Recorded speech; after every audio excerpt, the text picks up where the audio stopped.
Why is it so hard to create a good brand? Hey, welcome to Growing a Fruitful Brand, where we discuss how to create and grow a brand that makes the world a better place for you, your customers, and your employees. I'm Ben Lueders, founder and art director of Fruitful Design and Strategy, and this is my business partner and brand strategist, Lulla. And today, we're talking about branding. And brand seems to be in the news a lot lately. Has there been anything happening, in your spheres in the world of branding lately? I mean, there's definitely not a giant dumpster fire going on over at a brand that was formerly a bird and is now just the letter X. Formerly Twitter. Yeah, a lot of people are saying that Elon might have just wasted $44 billion in brand value with switching from the bird to the X. But it's more than just the logo, right? I mean, it's in like the vernacular of like the American experience. Yeah, I mean, so many tech companies want to become a verb, like Google it, Venmo it to me, and tweet had become a verb, and now nobody knows. Did I just X a thought out? Like, how do I? That seems like it could be fraught with issues. Yeah. Like, it doesn't just roll off the tongue. I've seen some people say that, he knew exactly what he was doing, Elon did, and he's the brand and he gets it. Maybe so. This is a very complicated issue, and we might do a whole episode on this. Very certainly, we probably will. Yeah. But all this to say, it seems to be hard to create a good brand. Yeah, I mean, Threads just launched too, and there was a lot of initial hype. 100 million people joined faster than any other platform ever, including ChatGPT. And so it's like, oh, okay, wow, these guys have it. And then, of course, usership plummeted pretty immediately. Now, Zuckerberg says that he knew that this was going to happen. And I actually believe him because the way that they had people sign up for Threads was just click a button from your Instagram. I had a Threads account sort of before I realized it. It was just like, I was just following buttons and then just was curious enough to go find it. It's nice when you own like 3 other social media channels. Rolling out another social media channel, it gets to be a little easier. Yeah, I mean, Facebook just passed 3 billion users. And so, it's a little easier to get to 100 million when you start on a third and a half base. I'm just waiting for Zuckerberg to change the name of Facebook to Z or something like that. That's going to be really interesting. X versus Z. Well, I think the billionaires have gotten enough free press from us today. But no, talking about this, even for billionaires, creating a good brand is hard. Yeah. And there are a lot of reasons for that. The biggest part for me, I think, is that brands are multifaceted. When people come to us and they say, hey, can you make a logo for me? You and I both kind of cringe a little bit because we know that that's not actually what we do for people. Right. It's so much bigger. It's helping them create the foundation for their brand. It almost interchangeable with the word company because that's how important it is. It consists of your entire reputation across a number of places. So that's what we're going to dig into today is kind of the core areas of a brand and why is it so hard to be good at all of them and what makes a difference between brands, companies who get this right and ones who don't. Yeah, that's really good. I especially like how you said, when you say brand, we're not just talking about a logo because, when we call ourselves growing a fruitful brand, we talk about all aspects of the business and, and these things really need to be thought out. So let's dive into it. Really, it comes down to these 5 things, and we'll go through them in depth. Product, value, experience, messaging, and look and feel. And again, some people might combine some of these things. They might split them out a little bit differently, but you have to nail all 5 of these things in order to have a truly great brand. Yeah, and feel free to drop a comment or send us a message if you think it should be cut up a different way. Yes, argue with us. Yeah, argue. It'd be interesting to hear because it does definitely include these things, but the way that you cut it up could be different depending. Yeah. So let's just start with your product. Just a simple question to ask yourself is, does this good or service do what it's supposed to do? Might seem super obvious, but this is part of where, we wouldn't brand certain companies. Sure. There's those crypto scams out there that you constantly get hit with on on social media. And it's on like X. I'm sure they have a lot of money that they're stealing from old people and children, and we don't want to be a part of that. We don't want to help platform and give a foundation to a company, a brand that is disreputable. Yeah, casinos, lottery, some of those things. Yeah, we talk about we don't brand what we would call vice businesses, right.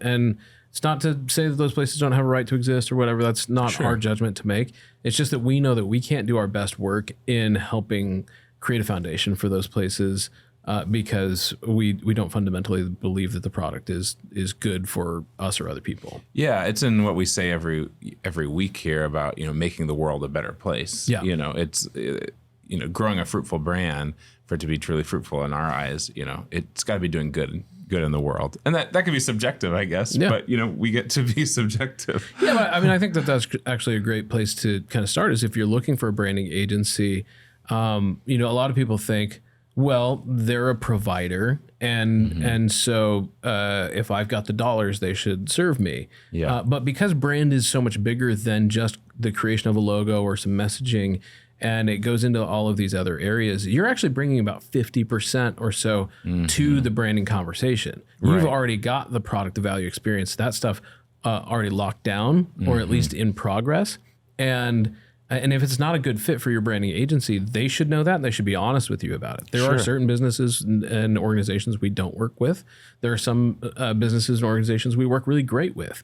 Well, and on the flip side, I think there's a lot of organizations out there that wouldn't work with us because we're just not the right fit too. It's kind of a matchmaking service a bit there, that you want to find a branding agency that you align with in your values and your work. That's why everyone's always interested to see who are some of your past clients. Who are some of the, have you done anything kind of like this? You always hear that. Have experiences in the industry? Like, yeah. It's like, I have a nonprofit that has this kind of a, specific kind of bent.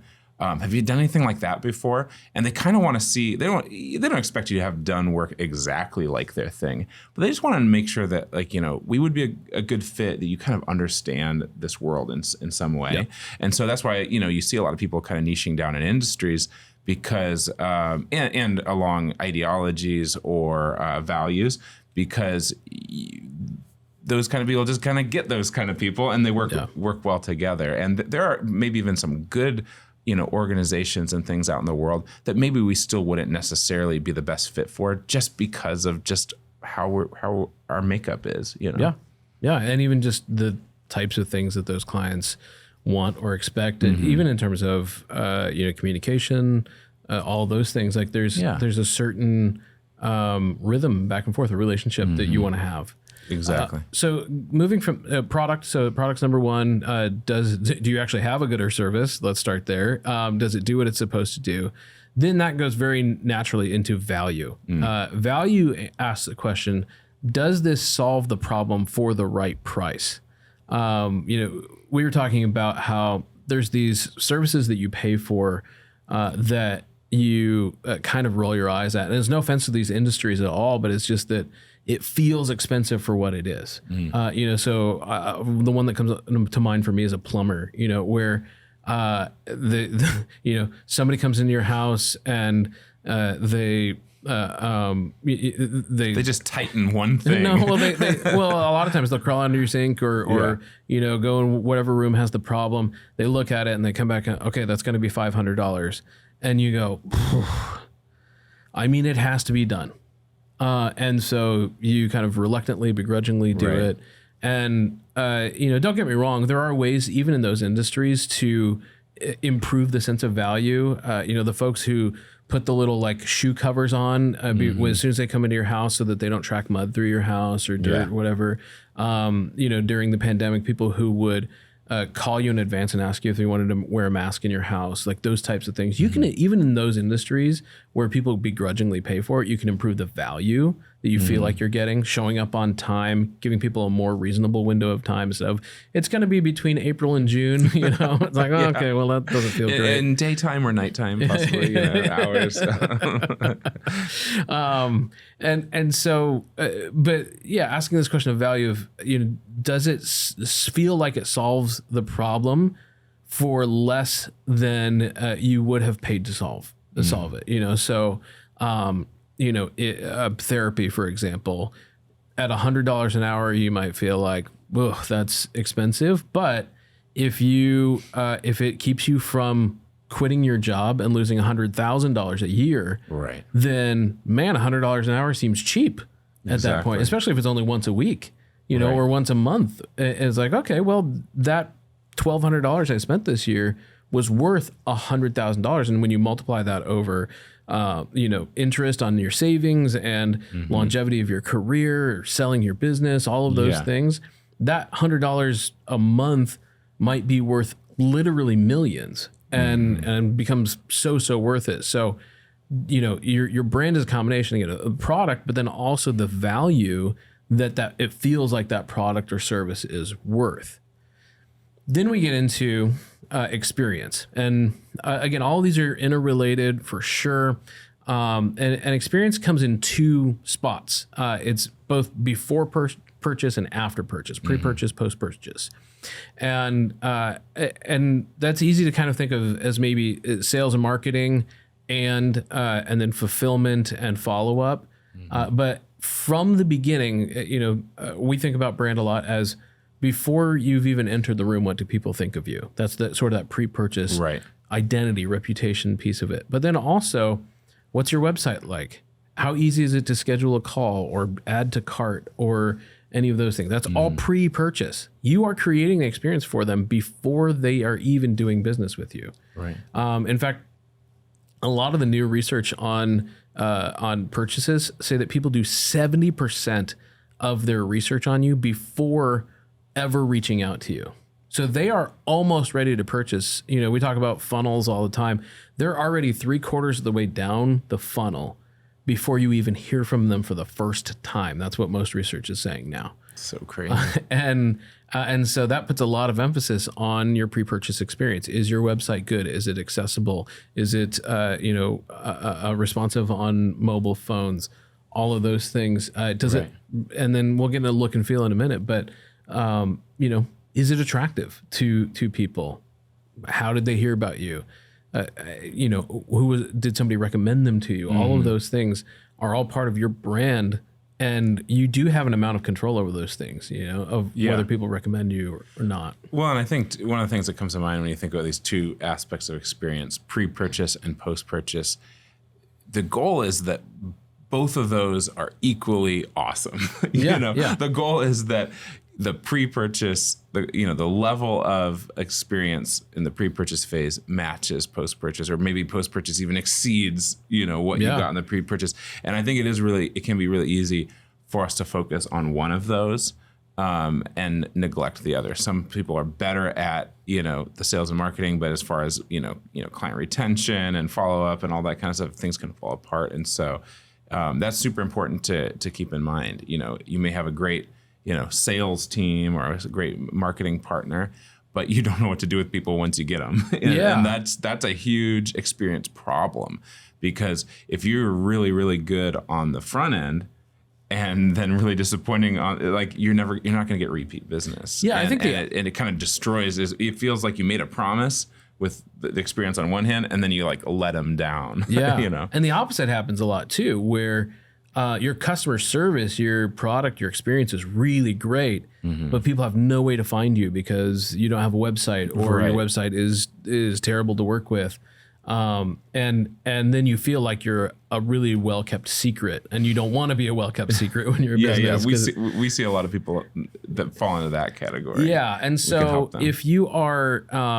if you're struggling with the first thing that Ben was talking about, where your sales and marketing team is great, and then you fumble with onboarding or with delivering on time or any of those kinds of things, then it's helpful for you to think of your onboarding as part of your marketing process. Like if you've got marketing nailed down, then think of onboarding as the last part of the marketing process.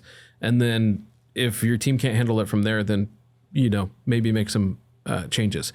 But if the opposite problem is true, if you have great customer service, but your sales and marketing are lacking, then think of the pre-purchase experience as pre-customer service. Just if you have a great customer service culture, then just kind of copy and paste that ethos, that passion into the front part of the experience. So you might even work backwards from onboarding. Hey, we onboard clients really great once we finally get them. So cool. How can we go one step before that? How can we make it easy for them to schedule that call? Or how can we make it easy for them to just add to cart? You wouldn't believe, we would, unfortunately, but how hard it is for some places for you to give them money.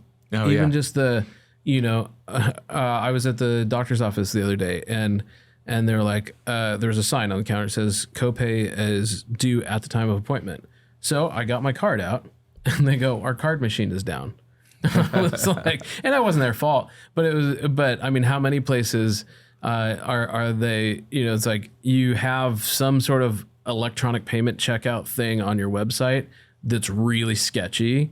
Mm-hmm. And my friend Dave Miller talks about how he's like, there are some charities that I will donate to where I just assume that my credit card details are going to be stolen because the website's so sketchy. And it's like, that's a great feeling. We didn't want to pay the PayPal fee, or we didn't want to pay the Stripe or whatever. And it's like, be standard with that stuff. It's worth every penny. There's a reason these companies are huge and growing. It's because people want to have that confidence that when they swipe their credit card, it's not going to be stolen. So pre-purchase, post-purchase, huge parts of the experience. And post-purchase, just one note about that is that's where you have an opportunity to influence whether or not people recommend you to other people. Mm-hmm. When you finish well and then ask for a referral is a huge, huge thing. If you've served them really well, then they're going to have this huge rush of, dopamine, endorphins, whatever, depending on what your product is. And that's the right time to ask them, hey, would you leave us a review? Would you refer us to someone? Mm-hmm. I remember talking to, Summer, the owner of Trio Salon, and she was talking about how, the best time to get a review is when you've just like massaged somebody's head. They feel great. For us, it's like the beard's all trimmed down and not looking all scraggly. And it's like that person feels great at that moment. Don't wait until, they've showered and 2 weeks later they can't figure out how to make it look as good as it did in the salon. They found the part that you missed. Not at Trios. But don't wait until they've kind of ruined the product for you and then send them an email in 2 weeks and be like, oh, by the way, I hope you had a great time at your appointment. Leave us a review. Ask them while they're in the chair. So we made little signs for them that had QR codes or whatever to get them to the reviews as quickly as possible. And it helped. It was huge. Mm-hmm. Every one of you who likes or subscribes to our podcast makes my kids feel like we're famous. And to be honest, that's all I'm really doing this for. So we've talked about product, we've talked about value, we've talked about experience. Let's get into messaging. So people buy your product because of the words you say. I know that it feels like in a world of social media and video and TikTok, all these things, that it's like, oh, we have to grab people's attention in these creative ways and we have to dance and all these things. But at the end of the day, people buy your product because of the words you say or write, whatever they read or hear from you. That's what helps them make that purchasing decision. Again, they make 70% of their purchasing decision before they even talk to you. And I promise it's not because of how good of a dancer you are in TikTok. For the most part, unless you're selling dance lessons. And then in that case, they still need to know how much it costs, how they can get them, all those things. People buy your product because of the words that you say. Now, we're a StoryBrand certified agency. We really, truly believe in positioning your customer as the hero of the story and positioning yourself as the guide. It's so often that we get so excited about our thing, our process, that we dive into that first. We don't bother explaining the problem the customer has and how this is a solution to that. And we do that at our own peril. We throw away sales when we start talking about the features before we've even helped the customer identify that they're even in the right place. If you thought about walking into a great retail store or a restaurant, and all of them, all the good ones, they welcome you when you come in. Mm-hmm. And now do not put the word welcome at the top of your website. So many people do that. It's a huge waste of space. No, what you should do is welcome them with an identity, with a word, with an aspiration that says something like, do you want to feel better? Do you want to grow your business? Do you want to, drive the car of your dreams? Words like that help people identify, oh, I'm in the right place. I've been welcomed into this place because they already knew that I was going to be here. It's like when Darcy on our team used to run a Barnes & Noble cafe, and she had regulars whose orders were taped to the register. And even their membership number was taped to the register, so that as soon as that person walked in, their drink was being made, and they were, and they were already rung up by the time the person hit the counter. What an amazing experience that is. We were anticipating you being here. You come here every day. We know what you're going to order, and we know the kind of day you want to have. We can make that much easier. Mm-hmm. That's what your words do for people on your website. Mm-hmm. But those words are only effective if they are encompassed in a look and feel that they can identify with. Oh, now we get to the best part. You've been waiting this whole time for your favorite part. Let's talk about look and feel for a minute. Yeah, well, I mean, I think there's some, negative connotations around it sometimes. So people think that, hey, if I got all these other things working, isn't that just kind of like a vanity play to like, make it look a certain way, and especially invest a lot of money in like making a nice logo and a color palette and that kind of stuff. It's like what really matters is the product that we deliver, or et cetera. But look and feel, it's interesting. It goes way beyond just again, the color palette and textures and things like that. I mean, it can get all the way down to we have a client that we're working with right now who their clients don't know how to pronounce their name. They love their service, but they can't say the name because it's just very hard to pronounce. A made up word that just doesn't roll off the tongue, and it kind of looks like another company's name. It's just a really complicated thing. But that gets to the look and feel. That's not just obviously we're going to make a great logo for them, but it gets down to we want your company to be something that people love to say. Yeah. To have it be able to become a verb like Twitter used to be, tweeting used to be. That maybe that name's available now. Maybe that's their new name. And so those kinds of choices really matter because in that case, you want people talking about you, right? You're only going to be as successful as people being willing to share. People can't share and be excited about you if they don't know how to say your name. And so those kinds of things really do matter a lot. And we are humans, and like it matters how certain things just feel, the feeling that we get when we're around them. Through just type choice, the style of an icon or a symbol, those kinds of things, even a color palette.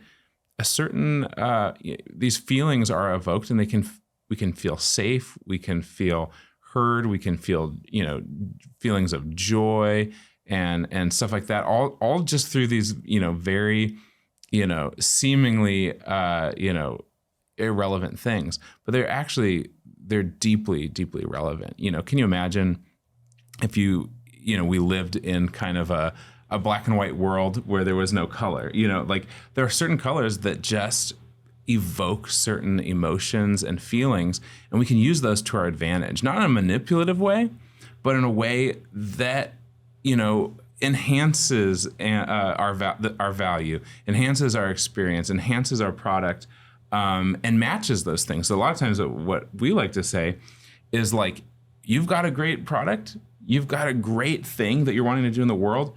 We can help create a look and feel that matches that. You know, it introduces people to the experience. Exactly. Because like that's the Raj said it in an earlier point, but like with look and feel, you have the ability to attract too. You know, to like, you're doing a great thing in the world with an amazing name and a memorable logo and symbol.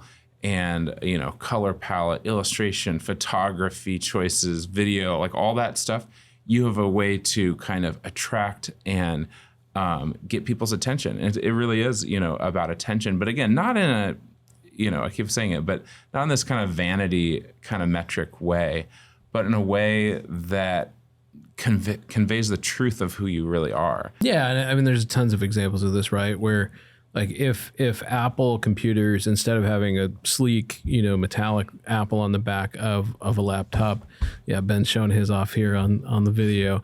You know, if instead it was that chalk font that kindergartners use, or that kindergarten teachers use, like, and it just said Apple on the back.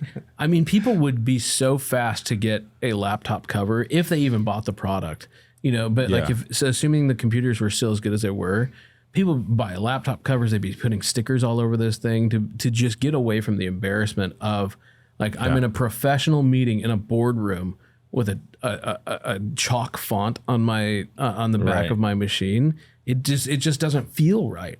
But it also goes the other way too, where you know, if Walmart's logo looked like Rolex or Bulgari or something, or Bulgari, you know, people who are value shoppers or budget shoppers wouldn't even step foot inside. You know, if there was valet parking in front of Walmart, you know, people would be like, "Oh, I think I'm in the wrong spot. I was looking for like cheap toothbrushes here." That's a really good point, though, because like, it kind of gets to that point of you want it to kind of match and support the value and the experience in the product, because you're right. Like, some products are not as premium. Some experiences aren't, and intentionally so. We've talked about that on other podcasts, but it's like, you know, you want your brand, the look and feel of your company, to convey, to kind of, it's a little bit of a promise of like, here's what your experience is probably going to feel like too.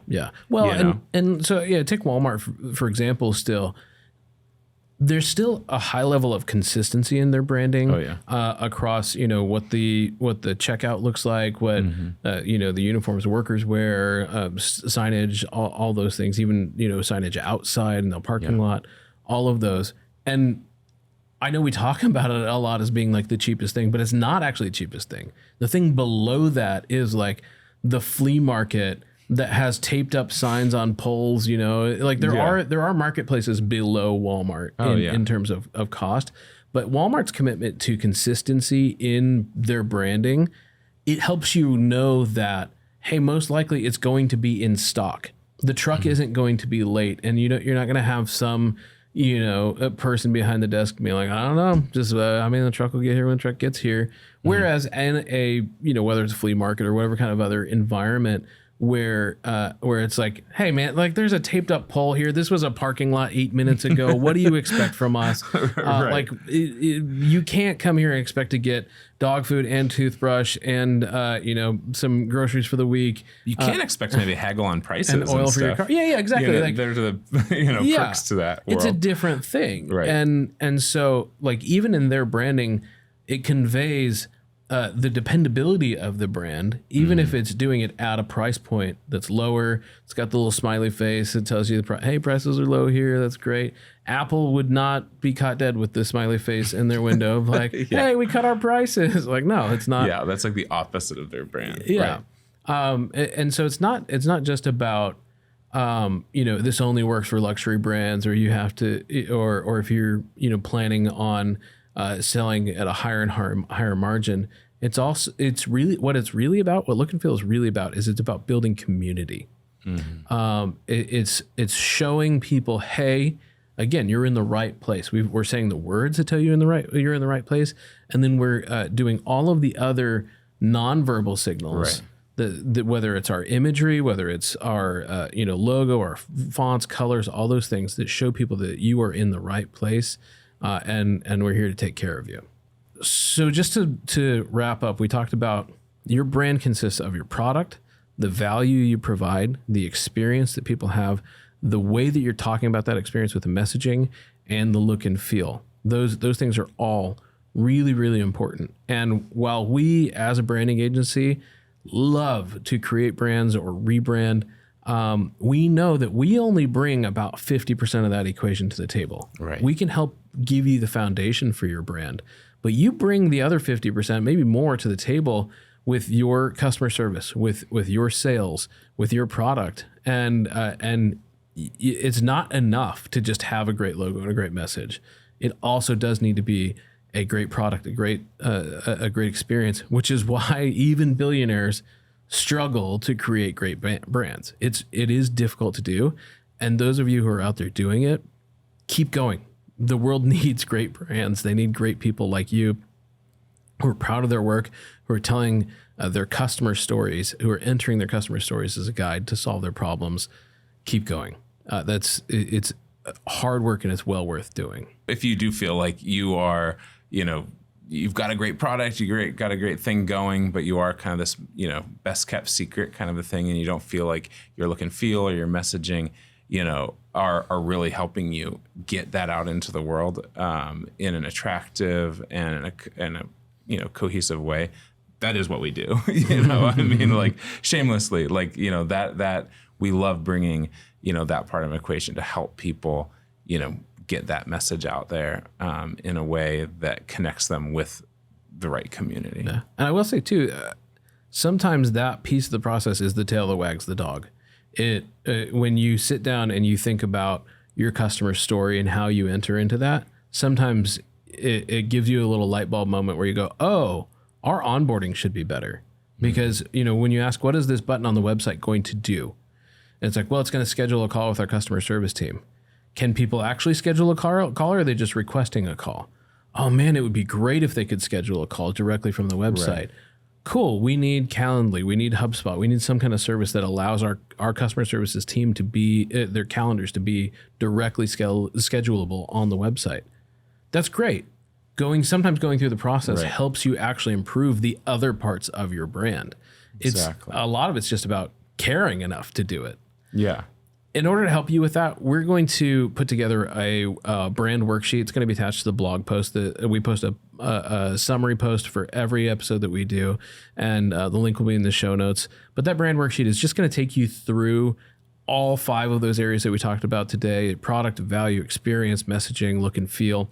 And it's just going to give you a strengths and weaknesses chart. You could do it yourself if you wanted to, but we're going to have our wonderful design team put together a worksheet for you.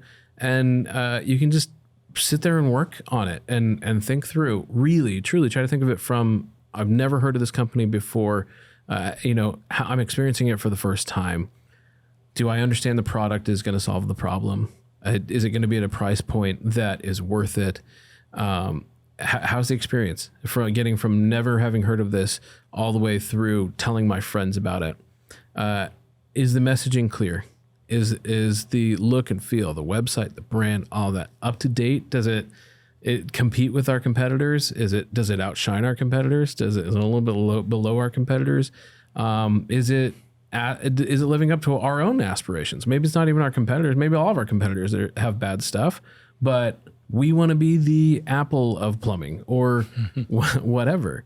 It's just going to be a great opportunity for you to sit down, work through this, and whether it's about look and feel and messaging or not, we'd love to know, what that surfaces in you. And if feel free to reach out to us, and we'll give you any recommendations. If you say, hey, we're weak in this area, who can you connect us with, even who's great with training a sales or customer service team, or helping with product? We know people in all of these areas because we work with them all the time. So we'd be happy to help you in any way build your brand, because we're all about helping you grow a brand that's good for the world, good for your employees, good for yourself, and that's what makes businesses work. Thanks for joining us today on Growing a Fruitful Brand. If you found today's show helpful, don't forget to subscribe and consider sharing it with someone who might also enjoy it. If you'd like to work with Fruitful on a branding, website, or messaging project of your own, you can always reach out on our website, fruitful.design. But until next time, don't forget to grow something good.